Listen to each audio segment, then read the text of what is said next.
Welcome to Montober. Trying a new stand for my phone today to see if it makes recording videos better. If you don't like the format, let me know in the comments down below. Today, we're having a look at my all-time favorite horror movie, 1941's The Wolfman, the tale of Lawrence Talbert who comes home after his brother died in a hunting accident. We find out that there was like an estranged past between him and the father, but in the wake of losing a son and a brother, they're quick to bury the hatchet and start anew, and it's a nice, enduring thing to both characters. We get to see Lon Chaney Jr. as Lawrence Talbert, real happy-go-lucky before he gets bit. And it's great character because it really makes us sympathize and feel sorry for this man and what he's going through.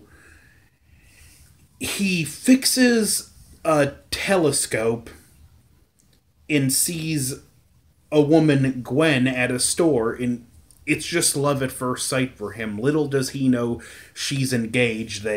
He's flirting. He ultimately buys the iconic werewolf cane from her, made of silver, which comes into play.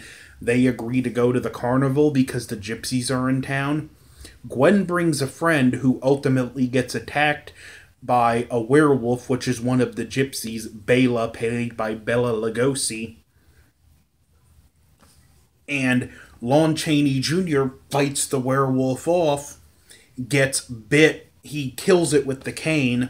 Fun trivia note, the werewolf was actually a dog that was running around the Universal backlot that Lon Chaney Jr. adopted. Lon Chaney Jr. was a man who, son of the first true horror icon, Lon Chaney Sr., and he spent a lot of time with his deaf grandparents, so like his father, he learned the art of communication through body language, which made him perfect to play these iconic monsters, because he could give a performance without speaking.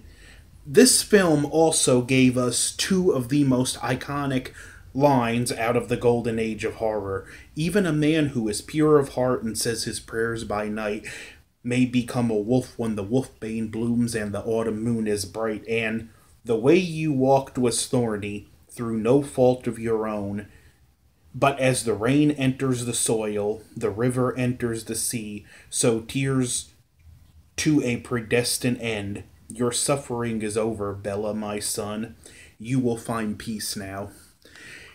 Now, one thing I'd like to talk about. The father is played by Claude Rains. Him and Lon Chaney are close in age. In fact, I believe Chaney was a little older. Don't quote me on that. But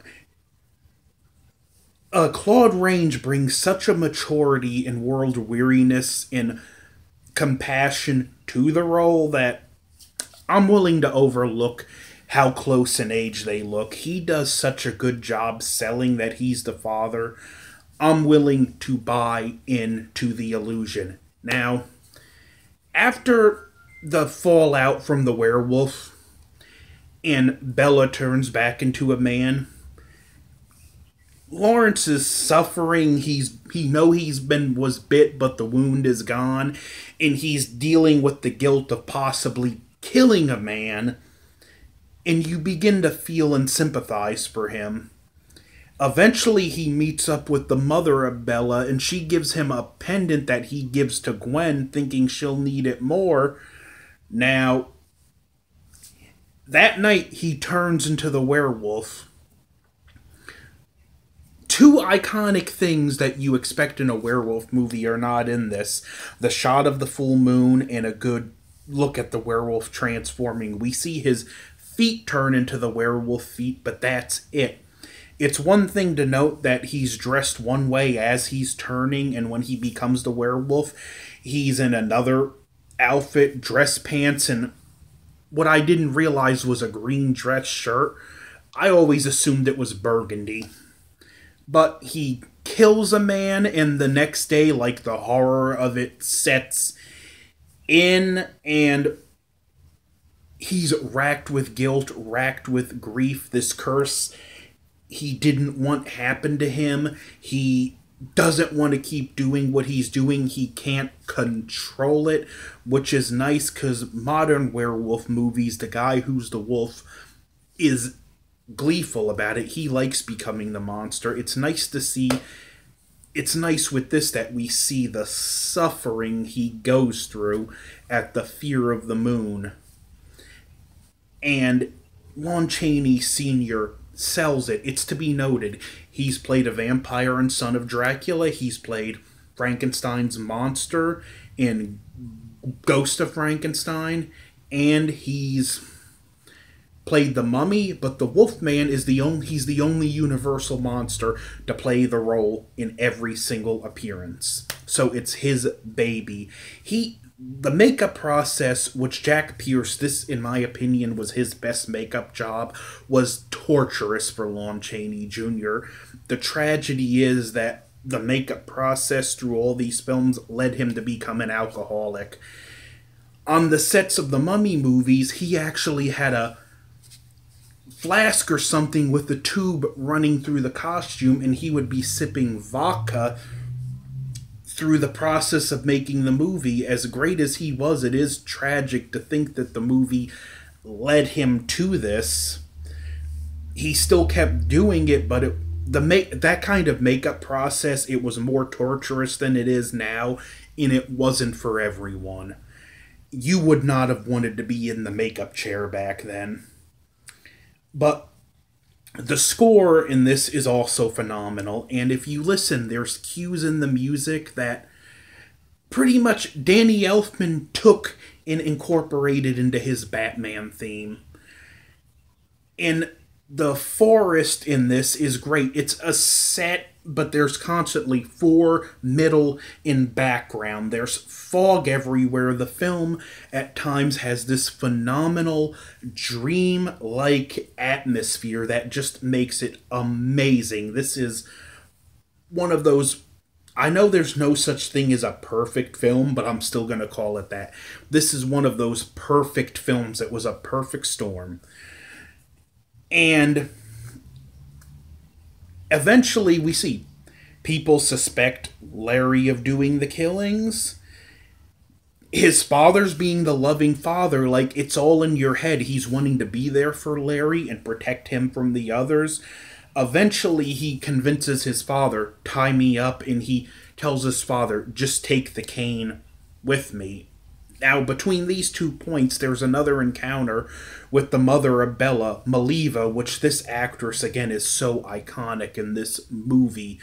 She's almost as important to this movie as Donald Pleasance was to the original Halloween, because she brings that kind of gravitas. Eventually, Larry, as the Wolfman, goes after Gwen, and Sir John, the father, played by Claude Rains, has to fend it off. He smashes him over the head with the cane and watches in horror as the wolf turns back to his son. And this is one of Claude Rains' best moments, because he doesn't say a word and we just see the horror, grief, and guilt in his eyes. And it ends on a sad note, which is great. A movie like this should not have the happy-go-lucky Hollywood ending. Now, later on in House of Dracula, Larry gets cured, and even though I said this movie shouldn't have the happy-go-lucky ending, in that movie, I'm happy to see him get cured. I don't like the explanation, but after all we suffered through, it's such a beautiful moment in that movie to see him look at the full moon with hope in his eyes and not fear. This movie is a masterpiece that I can't recommend enough. I consider it the best film in the Universal stable. Don't forget to like, share, comment, subscribe, especially if you've seen the movie. Tell me what you think below, or if you plan on seeing it, let me know below, and when you see it, come back and tell me what you think. Over and out. Next film, I'm taking a break from Universal and jumping to Hammer, Christopher Lee, Peter Cushing, Horror of Dracula.